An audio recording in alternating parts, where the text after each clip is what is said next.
اعوذ باللہ من الشیطان الرجیم بسم اللہ الرحمن الرحیم۔ السلام علیکم پیارے دوستوں، پیاری بہنوں اور بھائیوں۔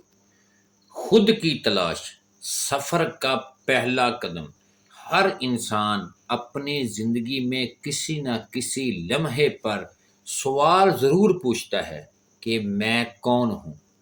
یہ سوال بظاہر سادہ لگتا ہے، مگر یہی وہ دروازہ ہے جو انسان کو خود سے خدا تک کے سفر پر لے جاتا ہے۔ ہم اپنی پہچان کو اکثر نام، رشتے یا پیشے سے جوڑ دیتے ہیں، مگر یہ سب عارضی شناخت ہے۔ اصل سوال یہ ہے میں کون ہے جو اس سب کے پیچھے موجود ہے۔ ہم اپنی پہچان کو اکثر نام، رشتوں یا پیشے سے جوڑ دیتے ہیں، مگر یہ سب عارضی شناختیں ہیں۔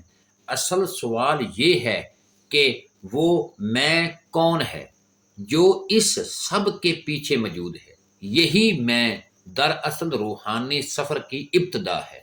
صوفیہ کے نزدیک خود کو جاننا خدا کو جاننے کا پہلا قدم ہے۔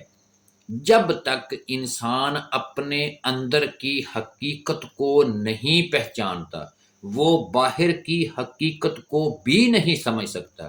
یہی وجہ ہے کہ ہر سفر باہر نہیں بلکہ اندر کی طرف ہوتا ہے۔ لیکن یہاں ایک مشکل آتی ہے۔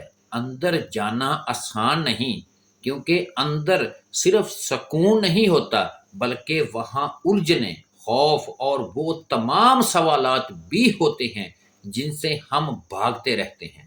اسی لیے اکثر لوگ اس سفر کو شروع ہی نہیں کرتے، مگر جو لوگ ہمت کرتے ہیں وہ ایک نئی دنیا دریافت کر لیتے ہیں۔ ایک ایسی دنیا جو خاموش ہے مگر گہری ہے، سادہ ہے مگر طاقتور ہے۔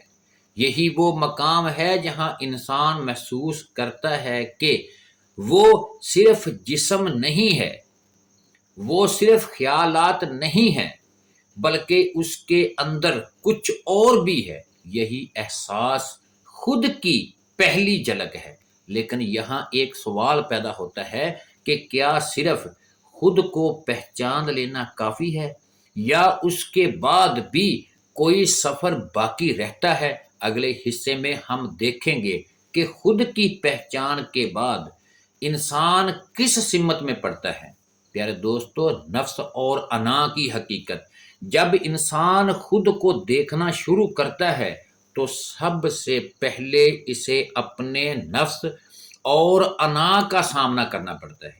یہی وہ طاقتیں ہیں جو انسان کو اس کی اصلی حقیقت سے دور رکھتی ہیں۔ نفس ہمیشہ آسان راستہ چاہتا ہے، وہ جو فوری خوشی دے، چاہے وہ صحیح ہو یا غلط، جبکہ انا مطلب میں انسان کو یہ یقین دلاتی ہے کہ وہ سب کچھ جانتا ہے، اسے کسی کی ضرورت نہیں۔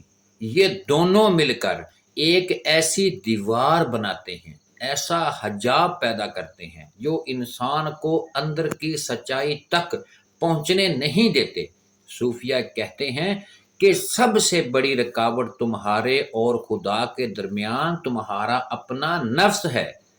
جب انسان اپنے نفس کو دیکھنا شروع کرتا ہے تو اسے اپنے اندر وہ چیزیں نظر آتی ہیں جنہیں وہ پہلے نظر انداز کر رہا ہوتا ہے۔ یعنی کہ کیا وہ نظر انداز کرتا ہے؟ حسد، غرور، غصہ اور دنیا کی محبت۔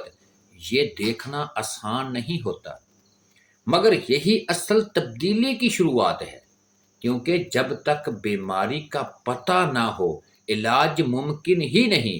یہی وہ مقام ہے جہاں انسان کو فیصلہ کرنا پڑتا ہے۔ کیا وہ اپنی کمزوریوں کو قبول کرے گا یا انہیں چھپاتا رہے گا؟ جو لوگ سچ کو قبول کرتے ہیں وہ آگے بڑھتے ہیں، اور جو انکار کرتے ہیں وہ وہیں رک جاتے ہیں۔ مگر یہاں ایک اور سوال ہے، اگر نفس اتنا طاقتور ہے تو کیا انسان اسے واقعی قابو کر سکتا ہے؟ اگلے حصے میں ہم نفس کی تربیت اور اس کے کنٹرول کے طریقے کو سمجھیں گے۔ تزکیہ نفس، اندر کی صفائی۔ نفس کو پہچاننے کے بعد اگلا مرحلہ ہے تزکیہ نفس، یعنی اپنے اندر کی صفائی۔ یہی وہ عمل ہے جس میں انسان آہستہ آہستہ اپنی کمزوریوں کو کم کرتا ہے اور اپنی روح کو محفوظ مضبوط بناتا ہے۔ یہ صفائی کسی ایک دن میں نہیں ہوتی، بلکہ یہ ایک مسلسل عمل ہے۔ صوفیہ اس کے لیے چند بنیادی اصول بناتے ہیں: ذکر اللہ کی یاد، ذکر اللہ ہو، یعنی صبر، شکر، خاموشی، یہ سب چیزیں مل کر انسان کے اندر ایک نئی کیفیت پیدا کرتی ہیں۔ مثال کے طور پر ذکر دل کو سکون دیتا ہے، صبر نفس کو کمزور کرتا ہے، شکر دل کو نرم کرتا ہے۔ یہ سب مل کر ایک ایسی تبدیلی پیدا کرتی ہیں جو آہستہ آہستہ انسان کو بدل دیتی ہیں۔ لیکن یہ راستہ آسان نہیں ہوتا۔ کئی بار انسان تھک جاتا ہے، کئی بار اسے لگتا ہے کہ وہ آگے نہیں بڑھ رہا، مگر حقیقت یہ ہے کہ ہر چھوٹی کوشش بھی اہم ہوتی ہے۔ یہی وہ مقام ہے جہاں مستقل مجازی سب سے زیادہ ضروری ہوتی ہے۔ لیکن یہاں ایک سوال باقی ہے، جب نفس پاک ہونے لگتا ہے تو انسان کے اندر کیا تبدیلی آتی ہے؟ اگلے حصے میں ہم اس تبدیلی کو گہرائی سے دیکھیں گے۔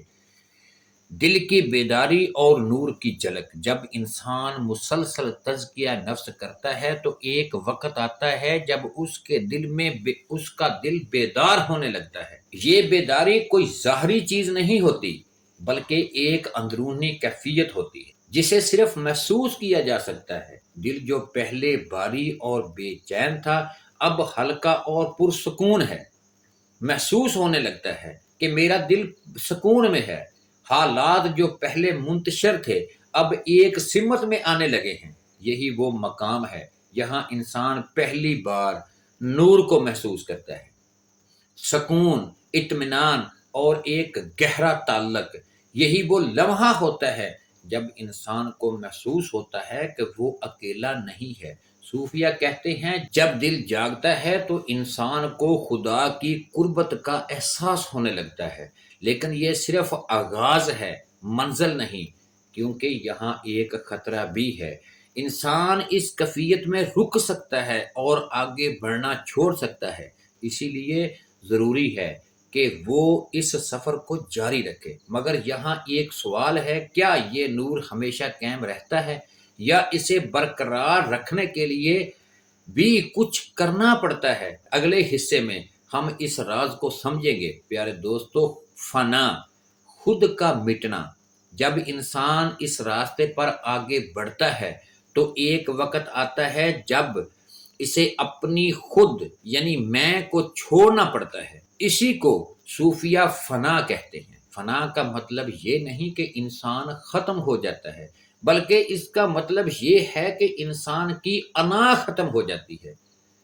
وہ میں جو ہر وقت خود کو اہم سمجھتا تھا اب کمزور ہونے لگتا ہے۔ یہی وہ مقام ہے جہاں انسان کہتا ہے میں کچھ نہیں، سب کچھ وہی وہ ہے۔ یہ کیفیت بہت گہری ہوتی ہے اور ہر کوئی اسے آسانی سے حاصل نہیں کر سکتا۔ یہاں انسان کو اپنی ہر خواہشات، ہر دعویٰ اور ہر غرور کو چھوڑنا پڑتا ہے، مگر یہی چھوڑنا اصل آزادی دیتا ہے۔